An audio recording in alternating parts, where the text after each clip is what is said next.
Mga boss, nilagyan ko na ng marking, tapos inalign kong maigi yung gulong papuntang likod. So sana sakto yung pagka-marking natin. So yun, nakabit din natin magkabilaan. So balik na natin to, tapos i-install na natin yung mini driving lights. So yun mga bossing, natapos na lahat. Ay hindi pa pala, yung grip pa pala hindi natin naikabit. Yan. So ayan yung mini driving nya. Yan. Tapos yung kinabit nating handlebar. Yan. Ito yung domino switch. Yung grip na lang. Ang hirap. Yung mini driving. Lakas ng mini driving. So tapos na. Ganda na ng handlebar ni bossing.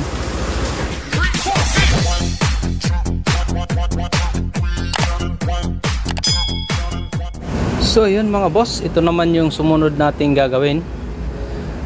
Force, papalit tayo ng handlebar, tsaka yung mag-install tayo ng mini driving lights, yung mayroong cooling fan. So yung speedometer ni bossing ay nandito na. So naka-modify na.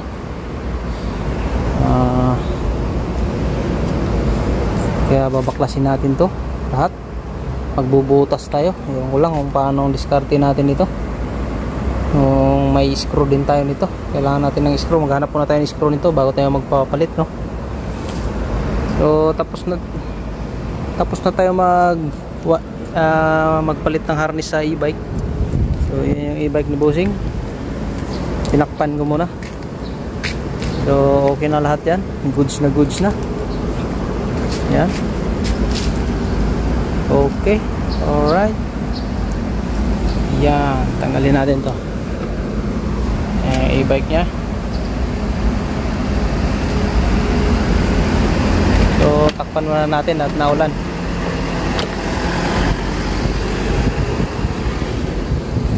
So yun ang company nila ni bossing. So ito yung before, no? So yan ang before. Pag mamaya videohan natin pag nakabit na natin tong handlebar na to. So ang lapad, ewan ko lang puputulan ba to, hindi. Brusko. So yan, baklas muna tayo ng flarings. So star screw yung gamit niya, kaya gamit tayo ng star screw. So yun, start na tayo. So yun mga kabayan, bossing, baklas na natin yung harap saka yung cover dito. So ito na lang. Tapos itong lock clip nya, tapos silayin na natin. So tanggalin muna natin ito lahat bago natin baklasin dito. So yun, parang uulan pa, pambira naman. Huwag naman at butas-butas ang ating bubong, pambira. So yan bossing, magmadali muna tayo. Baklasin ko muna lahat to para maayos na natin, ma-install natin. So ito na lang siguro ikakabit ko. Wala akong ibang screw na nakita dun sa toolbox ko. So ito pwede na siguro to. So yan, baklas mode. So yun mga bossing, natanggal na natin yung brake. So ito naman ang tatanggalin natin. Iniisip ko kung paano tayo magbutas nito. So bahala na kung ito din gagamitin kong screw. Parang maganda tong screw na to. So parang ito yung gagamitin ko rin siguro. Ilalagay natin dito kasi yung ulo nito parang saktuhan lang dito, no? So bahala na. So tingnan muna natin. Hindi ko alam kung tatanggalin pa ba to, kasi parang mahirapan tayo pag hindi natin tinanggal. So diskargahan ko muna, tingnan ko kung pwede ba tong hindi natatanggalin, kasi matrabaho na kung tinanggal tong flarings na to. Baklas lahat yun mga bossing, natanggal na natin. Napakatigas, pero ang iniisip ko boss ay napakahirap pala nitong butasin. At purong-puro pala to. Hindi ko alam kung mabubutas natin to. Ay, papalaban tayo nito. Yan na magiging forma niya, no? Pero iniisip ko paano tayo magbutas nito. Parang antigas nito, mga busing. Tapos kailangan nating i-align. Wala tayong laser alignment. Ay, hindi pwedeng tsambahan lang ang butas nito. Tapos ang gamit lang natin pambutas yung ano lang ito. So kausapin ko muna si bossing kung paano ang diskarte nito. Ano ang kapal niya mga boss. Nilagyan ko na ng marking, tapos inalign kong maigi yung gulong papuntang likod. So sana sakto yung pagka-marking natin saka yung alignment, no? So try natin kung kaya, no? Kaya ba natin tong butasan? So yun. Nabutasan na natin. So buti na lang matalas-talas tong ating ano. Ewan ko lang kung magkaigi.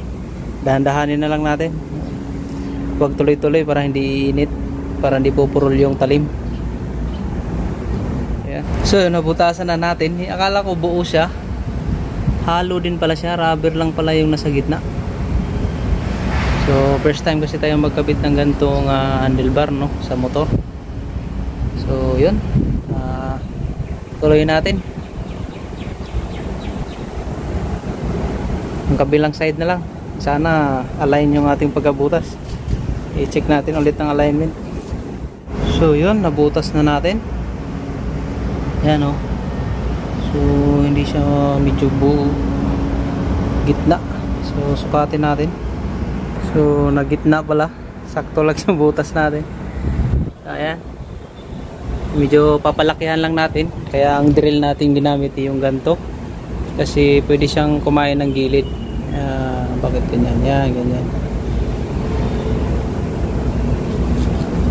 So yan, lakihan muna natin ng konti.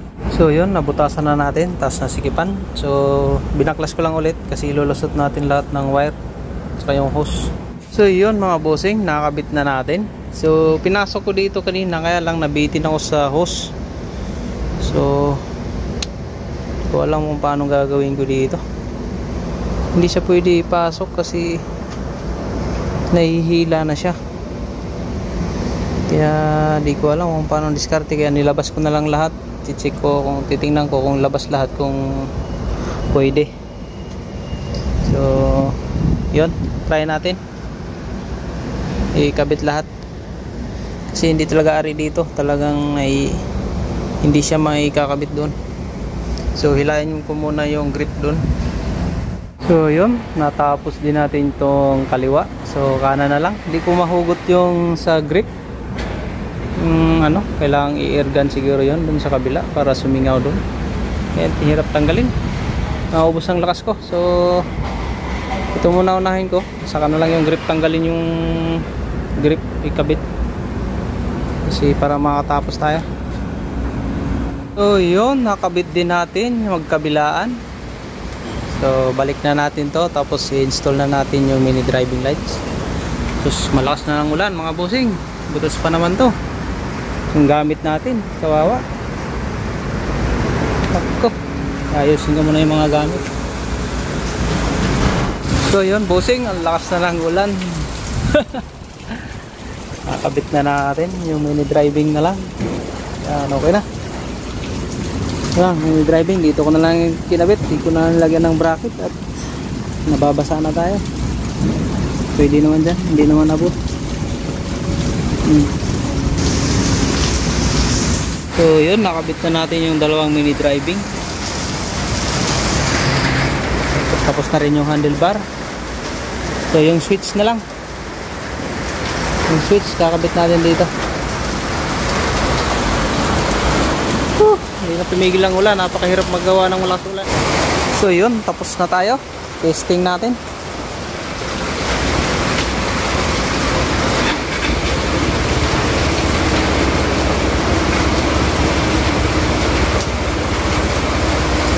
So andito yung switch ng ating mini driving lights. Yan, yan, low, high, low, high. switch ng headlight. So yung low na yan, ipapantay natin yung low ng mini driving. Yan. So okay na, nakabit na rin natin yung handlebar. So inabutan na nga lang tayo ng malakas na ulan. So yan, nabit na natin yung handlebar. Okay na siya lahat. Ating mini driving. Yan. So malakas yan. Yan yung may fan. Yan yung may fan.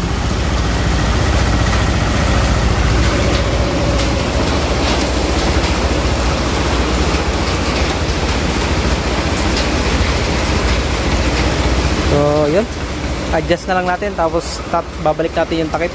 So tapos na tayo. So yun yung luma niyang ano, wala pang grip dito at nahihirapan ako magtanggal.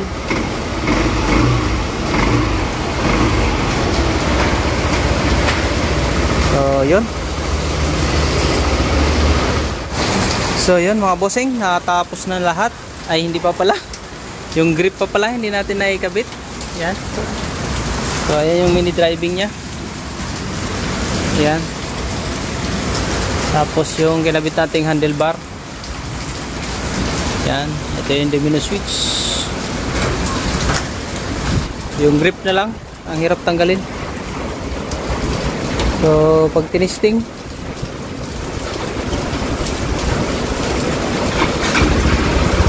yan. Yung mini driving, lakas ng mini driving. So tapos na. Ganda na ng handlebar ni bossing. Hindi lang wala pang handle grip doon. So baklasin muna natin yung handlebar. So thank you.